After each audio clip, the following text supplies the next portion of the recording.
once again.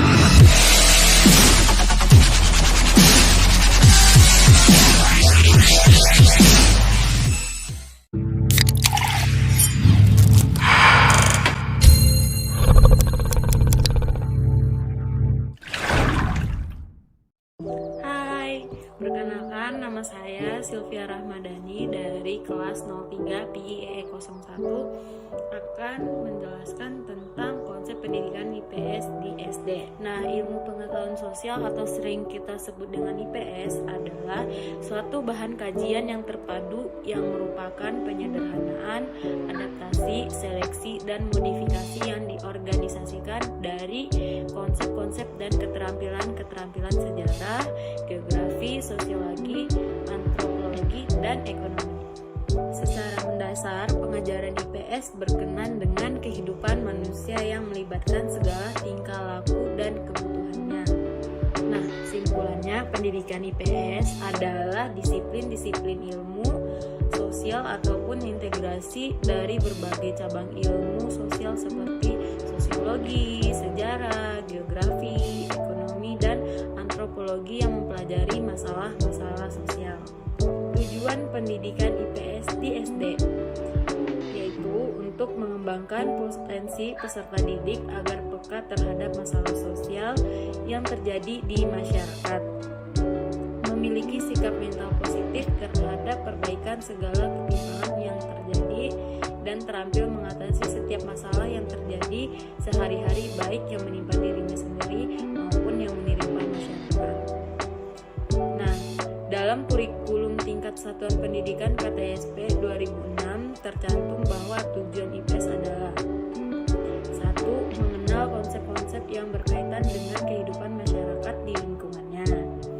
2. Memiliki dasar untuk berpikir logis dan kritis, rasa ingin tahu, inquiry, memecahkan masalah, dan keterampilan dalam kehidupan sosial. 3. Memiliki komitmen dan kesadaran terhadap nilai sosial dan kemanusiaan. 4. Memiliki kemampuan untuk berkomunikasi, bekerja sama, dan berkompetisi.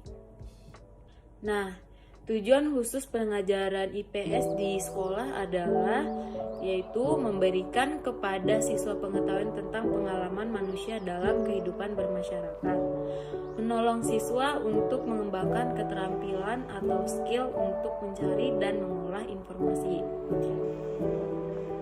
menolong siswa untuk mengembangkan nilai atau sikap demokrasi dalam kehidupan bermasyarakat.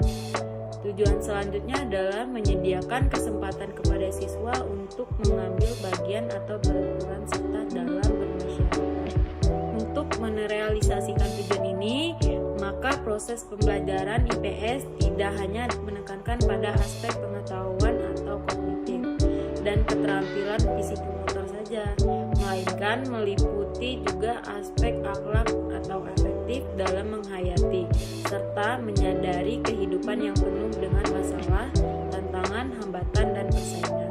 IPS sebagai pendidikan, yaitu membekali peserta didik dengan pengetahuan sosial yang berguna yang dapat diterapkan di kehidupan sehari-hari. Selanjutnya, mengembangkan keterampilan, terutama keterampilan sosial dan keterampilan intelektual. Yang ketiga yaitu mengembangkan kepedulian sosial. Kita lanjut ke landasan pendidikan IPS. Landasan pendidikan IPS terdiri dari 6 landasan, yaitu 1. Landasan filosofis, 2. Landasan ideologis, 3. Landasan sosiologis, 4. Landasan antropologis, 5. Landasan kemanusiaan, dan 6 adalah landasan positif. Selanjutnya yaitu penerapan pendidikan IPS di SD.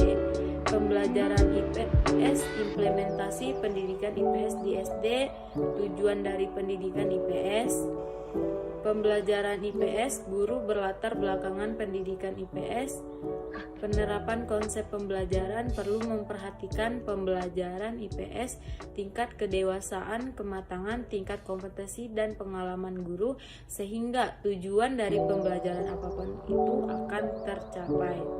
Nah, kesimpulannya, konsep dasar pendidikan IPS perlu dipelajari dan dipahami sebelum belajar lebih jauh mengenai materi ilmu pendidikan sosial. IPS dan ilmu sosial memiliki pengertian yang berbeda-beda.